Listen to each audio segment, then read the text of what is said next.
Écoutez maintenant, vous tous qui venez vers la lumière. Voici ce que représentent les deux colonnes Jachin et Boaz, telles que Dieu les a placées devant le temple de Salomon. Ce mystère a été scellé dans les Écritures, dissimulé dans la pierre, et répété sous des formes différentes pour que, lorsque le temps viendrait, ceux qui sont destinés à voir puissent comprendre. Je vais tout vous dévoiler. Les deux colonnes, Jachin et Boaz.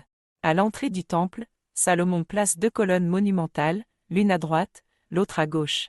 Il les nomme volontairement. Jachin, il établit. Boaz, en lui la force. Ces colonnes sont un code. Elles parlent d'un double fondement et d'un double témoignage. Devant le temple de l'Éternel, c'est-à-dire devant l'humanité prête à entrer, se tiennent deux puissances, deux lumières, deux astres. Le premier déjà visible.